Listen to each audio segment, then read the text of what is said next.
program and to obey the speaker.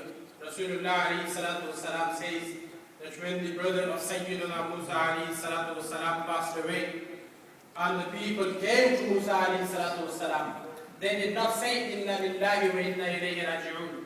What did they say? Oh Musa alayhi salatu wasalam, maybe you have done something to Sayyidina Harun alayhi salatu wasalam.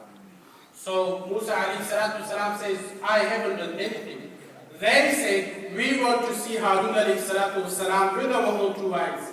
So tell Allah subhanahu wa ta'ala to bring the Jasad Mubarak of Harun alayhi salatu wasalam in front of us so we can see we don't trust you. Sayyidina Musa alayhi salatu wasalam prayed to Allah subhanahu wa ta'ala, oh my beloved Lord, please bring Harun alayhi salatu wasalam so they can see. The Jasad of Harun alayhi salatu wasalam is brought by Malaika and they seize it, turn around the body Mubarak, any scratch, any cuts.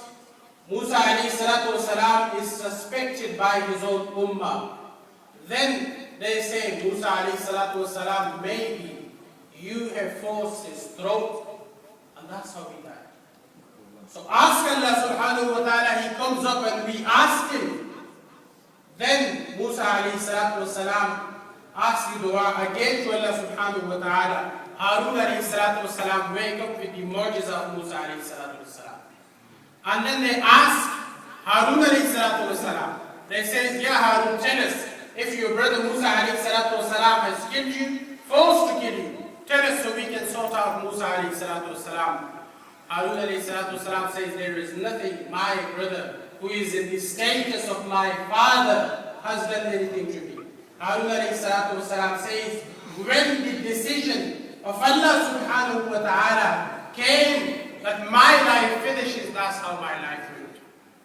Then Rasulullah alayhi salatu wasalam says to Sayyidina Abu Hurairah radiallahu ta'ala, that's how they have dealt with Harun alayhi salatu wasalam, and my ummah is greater. Whatever I say, they all believe upon it. So we are in the time that we believe upon whatever came from Rasulullah alayhi salatu wasalam. I introduce my honorable guest, Imam Fazilatul Shaykh Asim Hussain, Sahib Dawat Barakatuhu Al-Aliyah, who you are very, who will give you a precious kitab inshallah ta'ala, and who will listen to all the information. You should listen to all the information inshallah ta'ala, whatever he wants to talk about inshallah.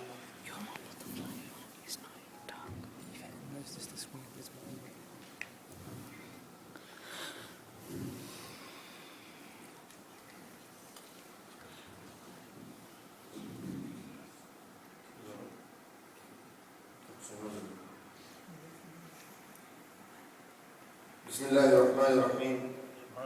I'm fully speakered up with different mics, one from the brother who wants to record, one's going live, streaming onto the net, one's for the Masjid. So many wires on one person. It's like, you know, when somebody's on the verge of leaving the dunya, to put all these wires on them. Khair, inshallah, it's needed as well. For those who are watching live on the internet and those who are sitting here, for them to hear, it's very important. The other point is, all these young brothers who are sitting around here, if they can move forward, please. Just move forward into the gathering. There's no need for you to sit far out.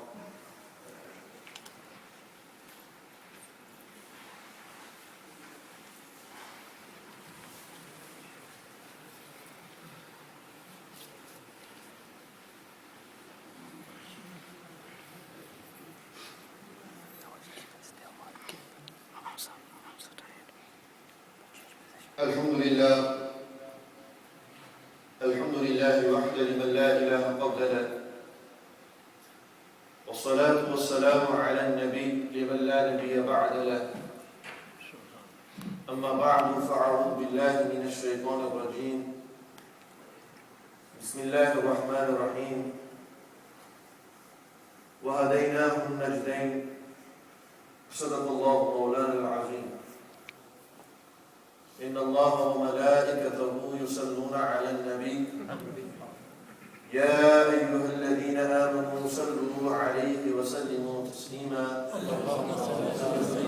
يا الله وصل على سيدنا ومولانا محمد معدن الخلود والكرم ومنبع النور والعلم وعلى آله وأصحابه أجمعين الصلاة والسلام عليك يا سيدي يا رسول الله وعلى آلك وأصحابك يا سيدي يا حبيب الله الصلاة والسلام عليك يا سيدي يا رسول الله وعلى آلك وأصحابك يا سيدي يا نبي الله الصلاة والسلام عليك يا سيدي يا رسول الله وعلى آلك وأصحابك يا سيدي يا سيد الأولين والآخرين بسم الله الرحمن الرحيم. After praising Allah subhanahu wa ta'ala, Jalla Jalaluhu wa Amma Waluhu, and after sending infinite salutations and blessings upon the jewel of creation, the master and the leader of the first and the last, Sayyidul Awwalina wal Akhirin, the one who was honored in getting the Didar of Allah subhanahu wa ta'ala, the one whom Allah subhanahu wa ta'ala honored with many miracles, the greatest being Al-Quran Al-Kareem, the one whom Allah subhanahu wa ta'ala has granted to his ummah the most awliyaullah, the most friends of Allah subhanahu wa ta'ala, from their time until the day of death. None other than Sayyidina Muhammad Rasulullah sallallahu alayhi wa alihi wa sahbihi wa sallam. And salutations be upon their noble companions and the blessed household and family, the Ahlul Bayt and the As-Sahabatul Kiram Ridwanullahi ta'ala alayhim ajma'in. First of all, we are here to remember one of the greatest men to have come in the ummah of Rasulullah sallallahu alayhi wa sallam.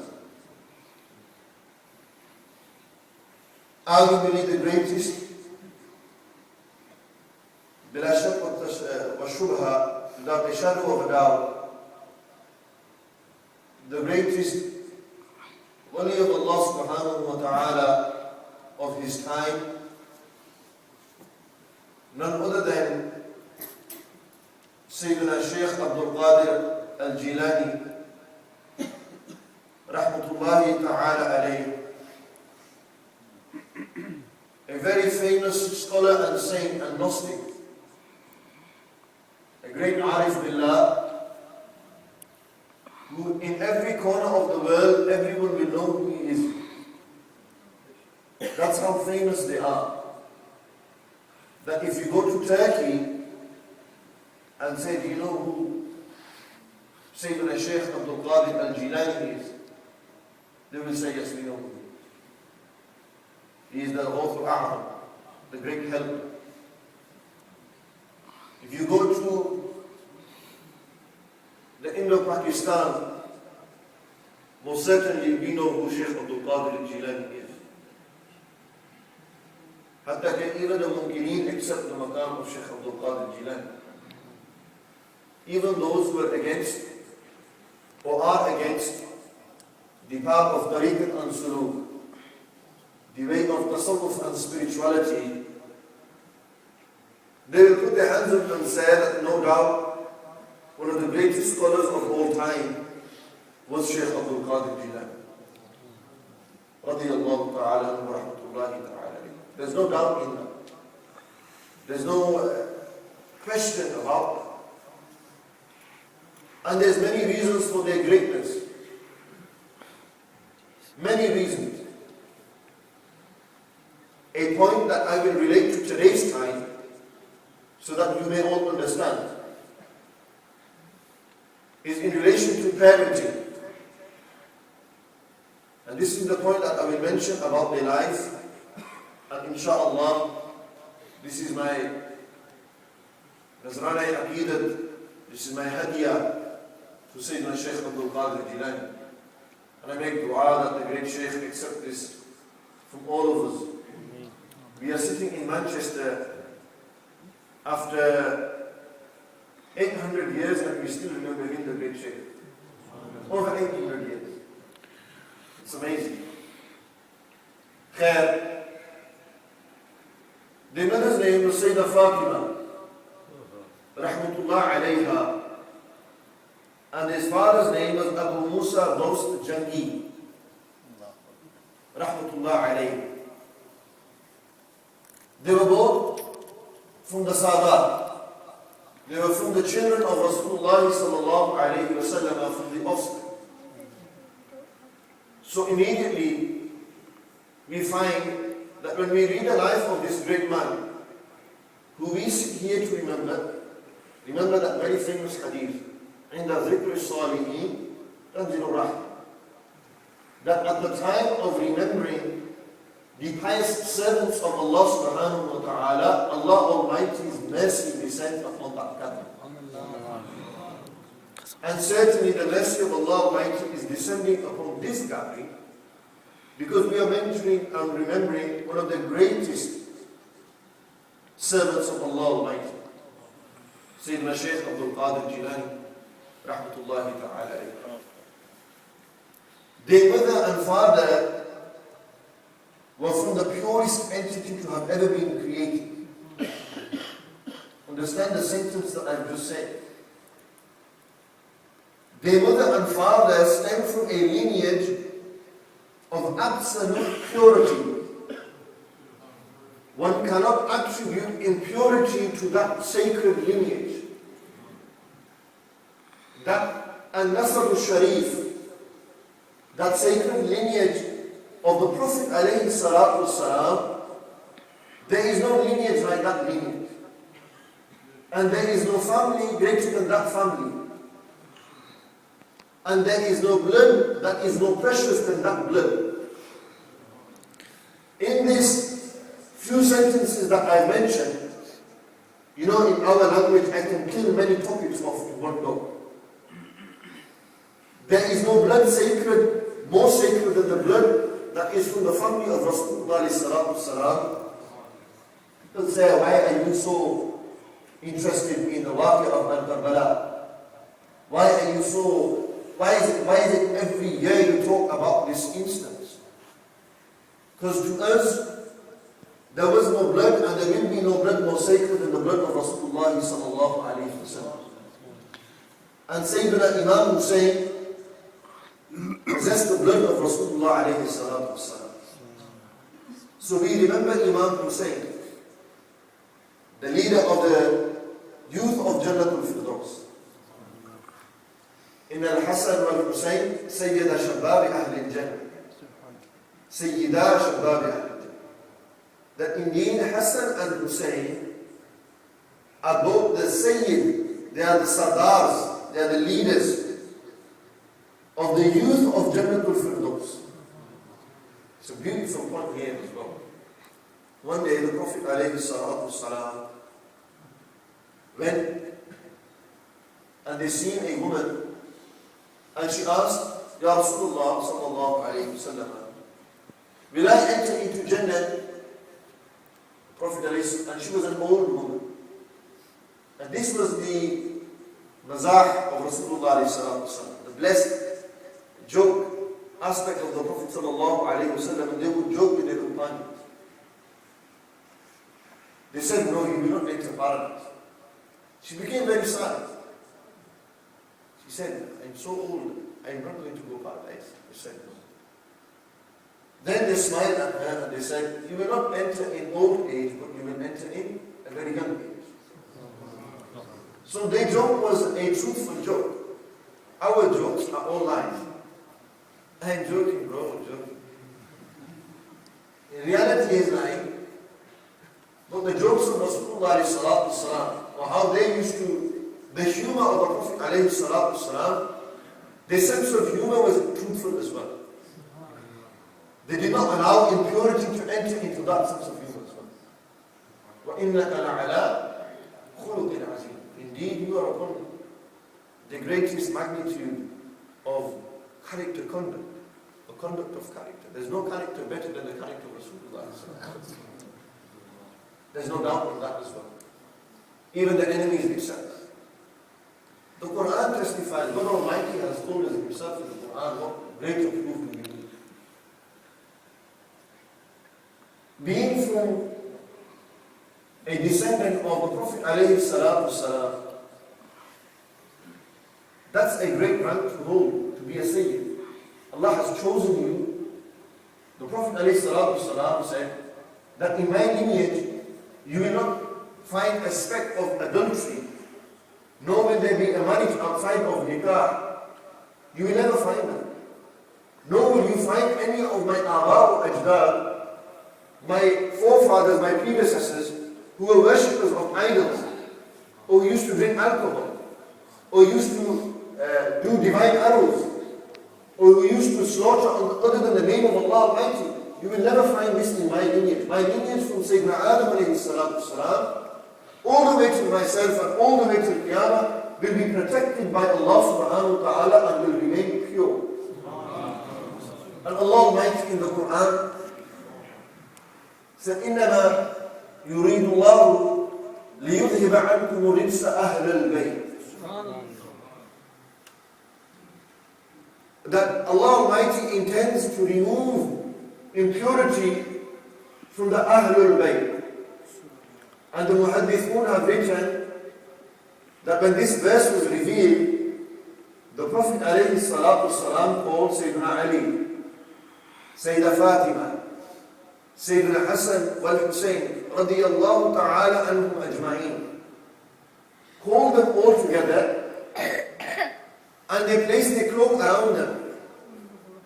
When this Ahlul Bayt word was mentioned, immediately the Prophet ﷺ said, Allahumma ha'ulai ahli. That, oh Allah, this is my family. Allah Almighty says, remove, وَيُطَهِّرْكُمْ تَطْهِيرًا.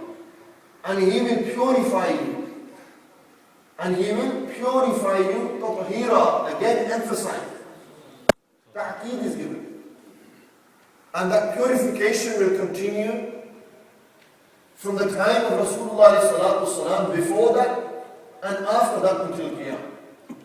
And Sayyidina Shaykh Abdul Qadir al-Jilani, they are a descendant of the Prophet ﷺ, not only Hassani but also Hussain. From Imam Hassan and Hussein's lineage. Their mother was a very devout woman, very chaste woman, very pious woman. A woman who certainly resembled her great-great-grandmother, the great Sayyidah Fatima al-Zahra radiyallahu ta'ala anha. The one who was pure in her hayat, who was from the most perfect, the youngest daughter of Rasulullah sallallahu alayhi wa sallam. The Prophet alayhi salatu wasalam said, Fatima is a part of me. That's an amazing thing that a father is saying to their daughter. That Fatima is a part of me. This is to tell the companions and the future generations that don't dare ever question or raise a finger at the rank of Sayyidah Fatima al-Zahra radiyallahu ta'ala anha.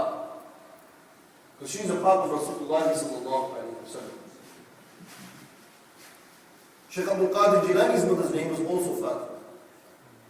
Their father's name was Abu Musa, Dost Jangi. Abu Musa was a kunya, and they were renowned and known as Dost Jangi, which in Persian translates to friend of war. So their father was a warrior, a mujahid. Their mother was a salihah, sa'ima, sabira. She was a great woman of Allah subhanahu wa ta'ala. Qadir Jilani was this, that when they were born, they had memorized 15 juz of the Quran.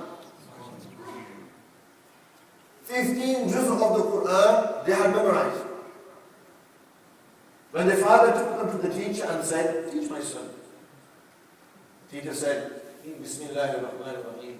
They read Bismillah. They said, teach me something else. Surah Al-Fatiha. They read Surah Al-Fatiha. One by one, verse after verse, Shaykh Abdul Qadir Jilani is young, 4, 5, 6 years old. And they were saying, teach me something that I don't already know. And it's narrated that how did Sayyidina Shaykh Abdul Qadir al-Jilani radiyallahu anhu get to this maqam? If only our mothers were like this great mother. That when she used to do her household chores, when she used to look after the house, everything, during their blessed pregnancy, they would constantly recite the tilawat of the Quran. They would constantly recite the Quran. Look at the connection between the mother and the child. This is a connection which Allah Almighty has made. Look, if Allah Almighty wanted it in the nizam, in the system, men could have had children. But that was not the case. Allah Almighty made a woman, you see this rahm, you know what rahm means? It means womb. But it's from the word rahmah, mercy. Look at that. A child is born in the womb. A womb is a cocoon of mercy. This is where the child finds the rahmat of Allah. This is where the child finds the rahmat of his mother. And when the child comes into this dunya, Sayyidina Shaykh Abdul Qadir al-Jilani was from a pure womb, the purest womb of its kind, of that kind, untouched. And when you have mothers like this, and you had fathers who were pure, sincere, that when they found an apple that didn't belong to them, and they took a bite from it, immediately, we know what they said? They said, this apple doesn't belong to me. I have wrongfully ate this apple. We will find something, it doesn't belong to us, we will take it and say this is mine. Wrongfully we take so many things of other people. We find it on the street, within the universities, wherever it may be. Yes or no? Something at home without ijazah permission, we take it. We don't ask nobody. Look at the piety of the father of Shaykh Abdul Qadir Jilani. That when they found this apple, they said, where has this apple come from? This didn't belong to me. They felt that it was a major sin. To them, you see, the more closer you get to Allah subhanahu wa ta'ala, the more the smaller things seem bigger to you. Hasanatul abrar, sayyi'atul qarrabin. That the hasanat, the good deeds of the pious people, the people of abrar, the pious people of birr, of righteousness. For the people who are muqarrib to Allah, those who are muqarribeen, those who are close to Allah Almighty, they are sin. So for something for me and you, it might be allowed, but for a man of Allah Almighty, he might consider that unlawful. In his book, in his education, in the tarbiyah that he's received, he became so pious and so devoted to Allah Almighty, that's not allowed for me. This is why they said, to me and you, if a hair was to fall on our blazers, or our jackets, or our jumpers, or our anoraks, whatever it may be that we are wearing, we wouldn't see these small hairs. It's something small, come and gone, this dust. But when that hair goes into the eye, what happens? You become blurry, you start rubbing your eye, you can't see properly. When dust goes in, you know how the awliyaullah, the men of Allah subhanahu wa ta'ala consider sin? They consider like this dust particle in an eye. That's how pious they were. They considered very small things such as swearing and these things as major things. To me and you, it's a small thing. Doing ghibat is common. It's a small thing. Look at him, check him out. Talking behind somebody's back. Common in our culture.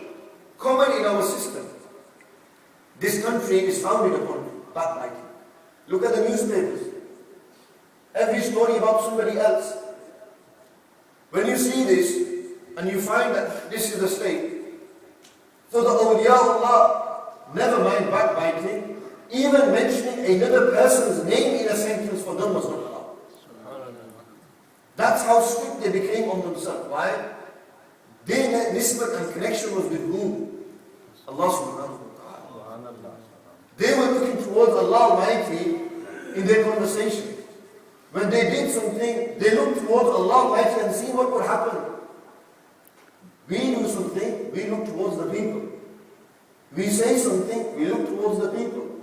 What are the people going to say to us? What will they think about us? We don't think about Allah subhanahu wa ta'ala. So Sayyidina Shaykh Abdul Qadir Jilani was from a great lineage. And their mother and father were pious people. When you have the mother and father who follow the Quran and the Sunnah, and on top are from the awlad of Rasulullah sallallahu alaihi wasallam, then you get the likes of Shaykh Abdul Qadir Jilani. Our mothers are not like those mothers. Our fathers are not like those fathers. And sadly, we are not like those people. It's a fact. It's the reality. There's so many problems. I'm talking about something that's probably going over most of your heads. You probably can't relate to this. Because most of us are lost in the dunya. Going to the point about the child, when he's in the mother's stomach. Before Allah subhanahu wa ta'ala created this earth, after creating the nur of the Prophet sallallahu alayhi wa sallam, creating heaven and hell, all these things, Allah Almighty created the great arwah, the souls. Allah Almighty asked the souls a question. Alastu bi rabbikum. This what I'm narrating to you is mentioned in the Quran, but this is something that we have forgotten about. But this certainly occurred in our lives. Allah Almighty said, Alastu bi rabbikum, am I not your Lord? Allah posed this question to every single soul that was created, and that is created. Every soul. Every soul was asked this question. The first soul to respond to Allah subhanahu wa ta'ala was the soul of our Master Sayyidina Muhammad Rasulullah sallallahu alayhi wa sallam. They were the first to respond. Look, adab. Even in the alam al-arwah, there is adab. No soul dare to speak before the soul of the Messenger of Allah. No companion ever dared to speak in the presence of the Prophet alayhi salatu wasalam. Nor did they ever speak over the Prophet sallallahu alayhi wasallam. This is adab. Adab in the spiritual realm. Sadly, we find people who are be'adab. They have no adab. They have no etiquette, no mannerisms when it comes to addressing the Prophet alayhi salatu wasalam. Khair. Then after the Anbiya alayhi salam, and like this run by run, we all said, Bala. Qalu, Bala. Of course you are our Lord. You are our Rabbi Haqiqi. There is no Lord other than you. There is no creator other than you. We accept it. Allah subhanahu wa ta'ala, the asman, heaven, everything created. The jinnat were inhabitants of this earth. The jinn was the inhabitant of this earth. When Allah Almighty yasfikud dima, these people, the jinns, they were shedding blood. They were fighting. There was controversy, wars. Allah subhanahu wa ta'ala called the angels and said, I will be inni ja'ilun fil ardi khalifa. I'm going to make a deputy that I will send to the earth. And the angel said, Ya Allah, look at the jinns. They're causing havoc. These humans, they're going to be worse. Allah subhanahu wa ta'ala didn't just send our souls to the world. What did He do? He created a body for us. Allah subhanahu wa ta'ala said to the soul that you will go into that body. The soul didn't want to go into the body. The soul said, I don't want to be restricted. The soul is something pure. Allah Almighty in the Quran talks about the ruh. Yes, I want to ruh. They ask you in regards to the soul.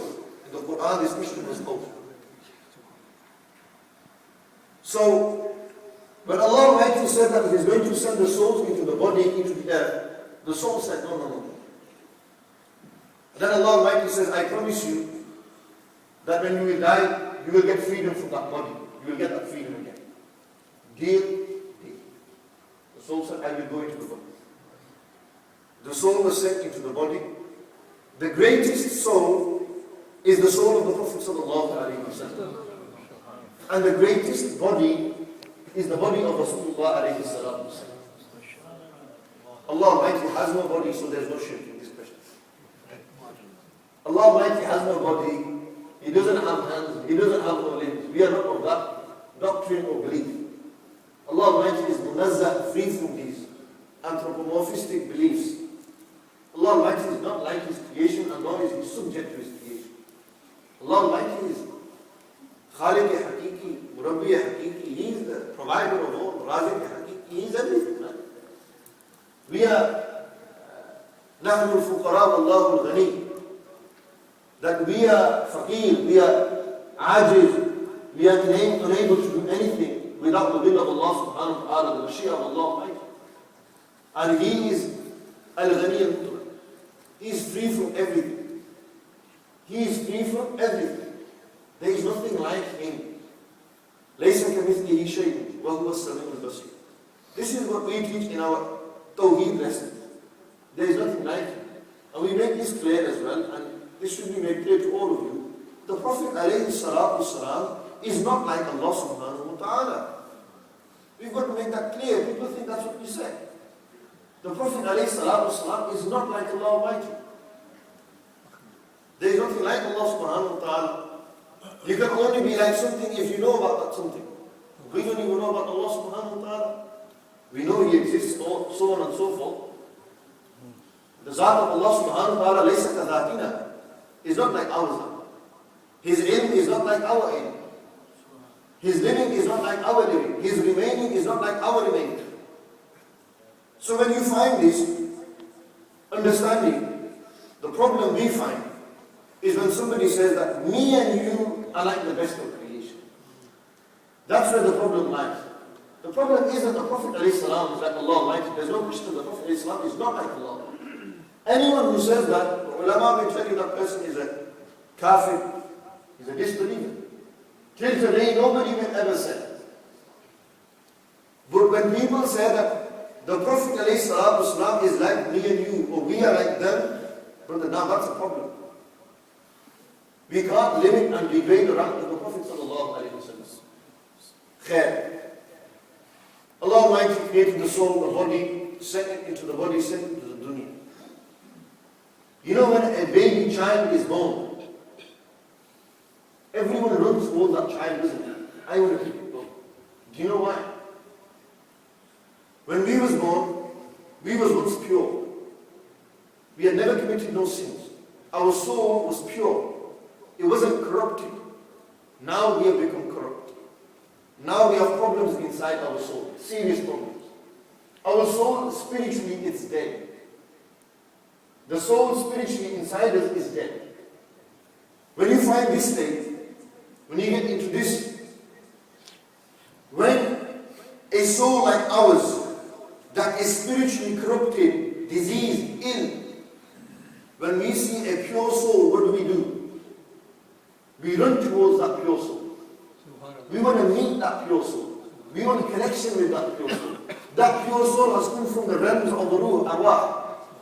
It's coming to this physical, mundane realm, and it's spending time here. It's pure. That child that is born is pure. It's never committed a sin. Children are ma'soom. They are sinless. They have not committed no sin. Their soul is pure. And it's the purity of that soul that we are attracted to. But when that child grows up, look, one time we were all pure. Everyone would pick me up, kiss me, everything. Give attention. Then that child, it grows up. Such a pure soul that is pure is born up in a corrupt society. He's born up in a corrupt household. In the house there is haram that goes on. There's alcohol in the house. Music is being played in the house. Watching haram is being done in the house. Haram conversations occur in the house. When all of these things begin to occur, slowly, slowly, what happens to the soul? It starts to get corrupt. Before you know it, the soul begins to get impure. It's like such a pure thing that becomes dirty. When our soul gets like this, we become desensitized to society. We become desensitized. We're used to it. Seeing a girl walk by, no problem. We live in a society, it happens, we're used to it. If music's blaring, it's fine. For a believer, it's a massive problem. Do you know why it's a problem for a believer? Because he wants, after corrupting his soul, to purify his soul. He wants to purify his soul. Look, there's one lad, he used to mess around. He was an ex-gangster, con. He used to do all kinds of stuff, drug dealing, sleeping with women. He used to drink alcohol, go to nightclubs, do everything. He's done it all. Manchester, Piccadilly, he's gone there, done everything. Windsor Road, driving up and down, corrupting himself. Looking at around, boasting that he's got a big car, feeling good about himself that I've got a BMW, I've hired out. He feels like this. He goes down there, he's doing it. Corrupting his soul. His soul's getting corrupt. He wants to change now. He wants that corrupt soul to become pure and clean. When he steps on the path of purification, he wants to purify himself. Slowly he begins to hate listening to music. He despises it. No, I can't listen to music, switch it off. Slowly he stops talking to girls. Brother, I can't talk to girls, it's haram. And before you know it, he begins to purify himself like this. Look at one time, he came into this world, pure soul. Soul is becoming corrupted throughout the days, months, years passing by, corrupting the soul, corrupting the soul. The devil's attacking him, his ego is attacking him, society is attacking. Brother's been attacked left, right, and center. He's been attacked. All corners, he's been bombarded by shaitan. Whether it's a billboard, whether it's an advertisement on TV, whether it's a channel on TV, whether it's the iPod and listening to music on the iPod, whether it's the car and the car stereo on radio, whatever it may be, he's finding everything a problem. It's difficult for him. He wants to purify his soul. He wants to purify his soul. He's got corruption inside his soul, corruption in his heart. His mind's thinking haram. Brother, what does he do? He starts to tread. He sits in the sofa of a sheikh. He sits in the company. He gets guidance. He gets medicine. You know, like a ill patient goes to a physician, a doctor. He goes to the GP and says, I've got a headache. He gives him tablets for his headache. We go to our awliya and we go to our shuyukh, our murshideen, and we say to them, I've got a problem in my heart. It's jealousy. I've got haqad. I've got problems of envy. I've got problems of swearing. I've got this problem, that problem. I've got sexual desires, sexual problems. My sexual desire is getting heavier. All these things, all these problems that young people face, many young people don't even come forward and ask for. But when they do, you will find that the shaykh, if he's a kamil murshid, if he's a true murshid guide, a true man of Allah subhanahu wa ta'ala that has purified himself, he will say, you have the so-and-so disease, and this is the medicine and cure for that disease. That's what the shaykh will do. He is stepping on that path. We seem to forget that you're not a Muslim just sat in this masjid now. When you walk out of these doors, you're still a Muslim, unless you choose not to behave like a Muslim. What we seem to forget is when we walk into the mosque, I'm a Muslim now. We wear the hats, we wear the jubbas, we wear the salwar kameez. When we walk out, it's a different ballgame. We change. Brother, his conversation changes. Look, right now, we're sitting in a crowd, we're sitting in a gathering where everything seems good and easy. You're in that environment. Out there, it's a dirty environment, brother. Your boys are swearing. Where are you going to peer pressure? Massive problem that our young people are facing. He's going to Birmingham University, why can't I go? He's going to Shisha bar, Shisha, look at, massive problem. People ask me about Shisha. You know, if you look at a Shisha bar, and I've never been to one, from outside you think it's a nightclub in there. Have you seen the lighting inside a Shisha club? It's the same as you get the lighting within a nightclub. Have you seen the glasses that they give you, that they put the coke and drinks in? It's like a legal nightclub. Free mixing going on, music's blaring. The glasses are like that, TV's there, people dancing, people smoking away. Bro, we're chilling, having a shisha. It's true, it's a phenomenon for young people at this moment in time. It's a big thing. Corrupting yourself. What you're telling me, you're going to go into a shisha bar, boys and girls are mixing, and you're not going to be affected by that. You must be one true wali of Allah if you're like that. Anyone that will go in there, immediately, if I was to go in there, the first thing that my soul or my imam or whatever little imam or whatever little pure soul that I have, whatever it may be, Allah knows best, I don't know, I feel I'm corrupting myself. Whatever it is, you will tell me, Rav, get out of here soon as. This is not your environment. This ain't for you. Brother, you read 5 times namaz and you're in a shisha bar. You read 5 times namaz, you read the Quran, you're in the deen, you want to be practicing, and you're going into environments that have mixing, free mixing in there. Immediately the alarm bells go off. You become defensive. Your defense system, your defense mechanism inside you, it shoots up boom. You become alert, you think, no, bro, I'm out of here, man. This ain't for me. But then you take a corrupt soul and you put the corrupt soul in that area, in that environment. Brother, Masjid. He is buzzing. This is exactly what he wants. This is what his soul is craving.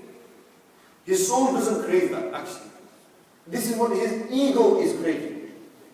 This is what his lower desires, this is what that's craving. His soul doesn't crave that. You know, the soul, it craves Allah subhanahu wa ta'ala. Because remember, when the ruh, where was it? It was in the alam al-arwah. It was in that world of the souls. And it remembers, the soul remembers that. Me and you have forgotten. And when you begin to purify yourself, when you begin to become a better Muslim, slowly, you're working towards remembering that time. You're working towards remembering that time. Remember when Allah asked me, am I not your Lord? And I answered, of course you're my Lord. Of course I am your Lord. You are my Lord. Of course you are. A pure soul will remember. A soul that is on the way and is there, that will remember.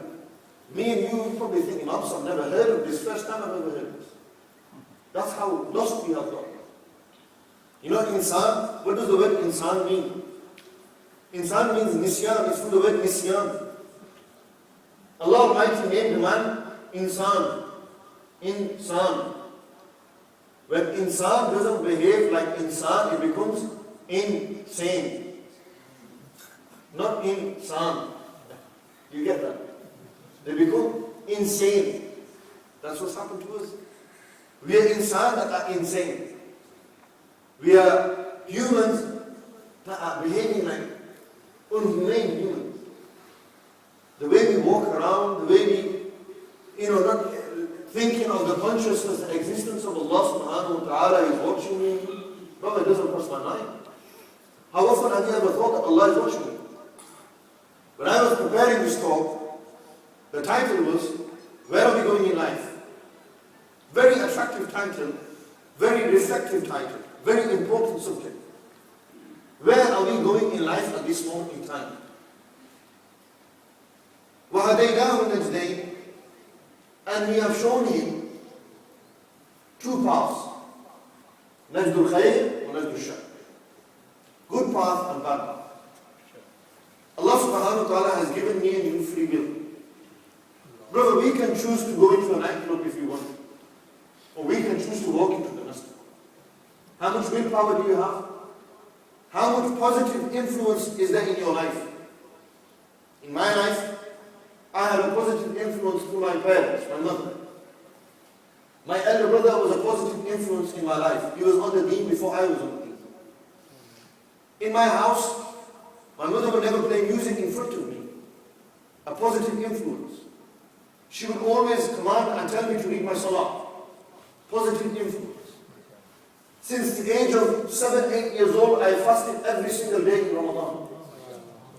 Influence on my mother and father. My elder brothers the same, my younger brothers are the same. This is a positive influence in my life. But this is just home environment for me. When I went to school, it wasn't as positive. My friends were smoking skunk and weed. What do you think my boys were smoking skunk and weed? How do you think I know so much about it? Not that I ever smoked it. It's true though. I've grown up secondary schools. Don't you think we know how a girl works? Pulling a girl and all these things. Going out with her, liking her, looking at her. You feel embarrassed and you think, oh, Imam starts tapping on nerves there. Sensitive. But it's true, isn't it? I grew up in a secondary school environment. 7 hours I spent there. When you're about 10, 11, 12, 13 years old, you do anything and everything. Football, a lot goes. When you turn 15, 16, now you think about A-levels, your GCSEs, what are you going to do in the future, so on. When I turned 15, I didn't bother about my education, I focused about my deen. I kind of switched. Positive influence in school, I realized to get a positive influence in that mixed environment, if you can't, the saying is, if you can't beat them, you join them. I couldn't beat them, so what I did was I took myself to one small part. Brothers and sisters, I would walk alone in the school. I would wear a mosque, I have a tasbih in my hand and read a book. Lads would think, whoa, what's happened to this guy? Is he gone on one of his mood swings? Where is he part-time? What's happening? But it was working. It worked. But I needed a more positive influence. I needed somebody to influence me even more. So, who later became my sheikh, I used to sit in the company. Every Friday I would do a zikr gathering. It was a must in my life.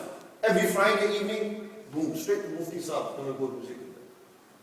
I find doing zikrullah, it was a positive influence in my life. At first, it was like competition. Who could say Allahu loudest? He's going and going louder. He's going and going even louder. It started like that. Before the Shaykh gives you tarbiyah, next when you realize that it's not about who's the loudest, it's who's the most sincere. Whether he's loud or whether he's quiet. Positive influence. At 16 I realized I needed more influence. Another positive influence for me was going to study in Jami al-Qarab, leaving my home and going. Another positive influence, seeking and learning about my deen, knowing what is halal and what is haram, knowing what is right and what is wrong, knowing what is allowed and what is not allowed. How many people know what halal and haram is?